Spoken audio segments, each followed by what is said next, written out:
Hello everyone, welcome to Deepa's kitchen. आज बनवणार आहे मी पॅनकेक आणि कोणत्या निमित्ताने मी पॅनकेक बनवणार आहे हे तुम्हाला मी समोर सांगतेच। तर इथे आम्ही सकाळी 6:30 वाजता आम्ही चाललो होतो स्पोर्ट्स डेसाठी। माझ्या मुलाचा स्पोर्ट्स डे होता स्कूलचा। तर तिथे आम्ही सकाळी 6:30 वाजता तिथे 7 वाजता पोहोचलो, म्हणजे 6:30 वाजता निघालो होतो आणि 7 वाजता तिथे पोहोचलो। बरेचसे जण आलेले होते, बरेचसे जण नंतर आम्ही आल्याच्या नंतर पण आले आणि इथे स्पोर्ट्स डे त्यांचा स्टार्ट झाला। मस्त झाला होता sports day.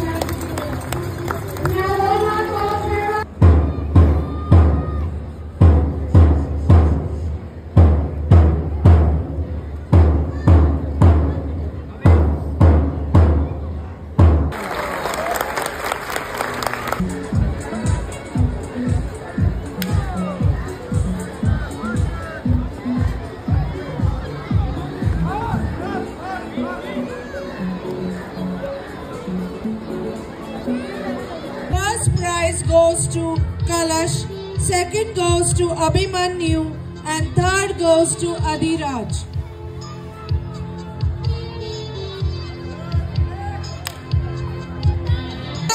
Come to competition, Abhimanyu Ram, Mercury first. तर इथे त्याला काही मेडल्स भेटले होते, काही सर्टिफिकेट्स भेटले होते। तर त्या निमित्ताने म्हणजे सेलिब्रेशन तर पाहिजेतच। तर इथे मी पॅनकेक बनवणार आहे। तर इथे 1 कप इथे मी गव्हाचं पीठ घेतलं आहे, तुम्ही मैदा पण घेऊ शकता। तर आणि इथे 1/2 कप म्हणजे हाफ कप इथे मी शुगर पावडर घेतली आहे। बेकिंग सोडा घेतला आहे 1/2 टीस्पून आणि इथे मी मिल्क पावडर घेते आहे। तुमच्याकडे मिल्क पावडर नसेल तर कंडेन्स मिल्क घ्या, चालेल। तर इथे मी मिल्क पावडर घेतली आहे 1/4 कप आणि छान याला चाळून घ्यायचे, म्हणजे जे पण गाठी वगैरे असतील तर त्या गेल्या नाही पाहिजे, नाहीतर काय होणार की पॅनकेक जो आहे तर तो व्यवस्थित बनणार नाही। त्याच्यानंतर सगळ्याला मिक्स करून घ्यायचे। तर इथे मी 2 टेबलस्पून इथे हनी टाकणार आहे। तर हे म्हणजे फ्रीजमधलं हनी नाही आहे, बाहेर ठेवलेलंच हनी आपल्याला टाकायचं आहे। म्हणजे फ्रीजमध्ये ठेवल्याच्या नंतर कसं ते थिजतं ना, तर ते हनी टाकायचं नाही आहे।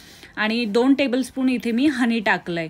त्याच्यानंतर 1 कप इथे दूध घेतलं आहे मी, दूध नसेल तर पाणी पण घेऊ शकता, नॉर्मल टेम्परेचरवरचं पाणी घ्यायचं आहे, दूध घ्यायचं आहे। तर इथे म्हणजे बाहेर ठेवलेलं दूध असं घ्यायचं आहे आणि छान असं थोडं थोडं करून त्याला मिक्स करून घ्यायचं आहे। एकदम असं स्मूथ आपल्याला बॅटर बनवायचं आहे बघा। आणि 1 कप मी दूध घेतलं होतं, पण त्याच्यातलं 1 टेबलस्पून बघू शकता उरलं आहे दूध त्याच्यामध्ये। तर इथपर्यंत आपल्याला लागणार बघा। आणि जर तुम्ही मैदा घेतला तर तुम्हाला अर्धा कपच इथे दूध लागू शकतं। तर इथे मस्त असं सॉफ्ट आणि स्मूथ बॅटर बनवलं आहे बघा। तुम्ही बघू शकता किती स्मूथ बनवलं आहे आणि जास्त पातळ पण करायचं नाही आहे आणि जास्त घट्ट पण ठेवायचे नाही आहे। जसं आपण केक बनवतो ना, सेम तसंच करायचं आहे। तर इथे मी तवा घेतला आहे। तर नॉनस्टिक तवाच घ्यायचा आहे, म्हणजे ट्राय करा की तोच तवा घ्या। जर तुमच्याकडे नॉनस्टिक तवा नसेल तर ट्राय करा की तुम्ही चपाती म्हणजे ज्याच्यावर डोसा वगैरे बनवताना तर ते घेतलं तरी चालतं। आणि कमी गॅस ठेवायचा आहे, फुल गॅस ठेवायचा नाही आहे। जर तुमच्याकडे सगळ्यात कमीवाला गॅस असेल ना, म्हणजे कमी चालणारा, तर त्याच्यावरच ठेवा आणि एकदम कमी करायचं आहे। तर टाकल्याच्या नंतर ना 2 मिनटं याला ठेवावं लागतं, जास्त वेळ ठेवावं लागत नाही। 2 मिनटं ठेवल्याच्या नंतर इथे कमीत कमी 30 सेकंड किंवा 40 सेकंड पलटल्यानंतर त्याला ठेवायचं आणि लगेच काढून घ्यायचं। तरी इथे मला हे जे छोटे छोटे पॅनकेक बनवायला जास्त वेळ लागला नाही आहे। इथे मला कमीत कमी 10 ते 15 मिनटं लागले। मी छोटे छोटे बनवले म्हणून मला 10 ते 15 मिनटं लागले, जास्त वेळ लागत नाही याला बनवायला आणि खूप मस्त असे छोटे छोटे पॅनकेक बनतात बघा। तर इथे त्याला झाकण ठेवायचं आहे आणि एक एक करून सगळे पॅनकेक जे आहे तर ते बनवून घ्यायचे। तर इथे पॅनकेक एका साईडने मी बनवतच होते आणि दुसऱ्या साईडने मी थोडंसं चॉकलेट त्याला म्हणजे मेल्ट करते बघा त्या चॉकलेटला। तर बरंचसं खूप सारं चॉकलेट घेतलं आहे आणि बारीक चॉप करून घेतलं आहे।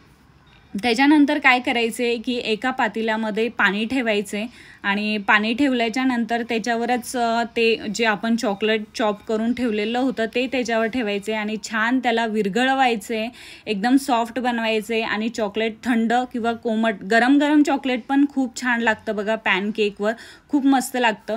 आणि बघू शकता जो पॅनकेक आहे तर तो किती सॉफ्ट झाला आहे आणि एकदम स्मूथ झाला आहे, एकदम असं मस्त असे एकदम सॉफ्ट वाटत होता बघा, तो एकदम केक सारखाच वाटत होता आणि एकदम म्हणजे खूप भारी झाला होता. तर इथे तर आमचं मस्त सेलिब्रेशनच झालं होतं. त्याला खूप आवडतो पॅनकेक, तर इथे चॉकलेटचा बनवला होता. तुम्ही याच्यामध्ये चॉकलेटमध्ये ड्रायफ्रूट्स टाकू शकता किंवा तुम्ही व्हाईट चॉकलेटही यूज करू तुम्ही बारीक चॉप करून याच्यामध्ये फ्रूट्सही टाकू शकता. खूप छान लागेल, लहान मुलांना तर खूप आवडेल, म्हणजे स्पेशली किड्स स्पेशलच आहे बघा. हे खूप टेस्टी लागतं आणि सध्या स्पोर्ट्स डे झालं, ॲन्युअल फंक्शन झालं, खूप जास्त चालू आहे स्कूलमध्ये, तर तुम्ही नक्की ट्राय करू शकता, बनवू शकता. तर तुम्हाला व्हिडिओ कसा वाटला नक्की मला कमेंटमध्ये सांगा आणि प्लीज व्हिडिओला लाईक करण्याचं विसरू नका आणि चॅनलला प्लीज सबस्क्राईब करा. तर स्वस्त रहा, मस्त रहा, चांगलं जेवण करा.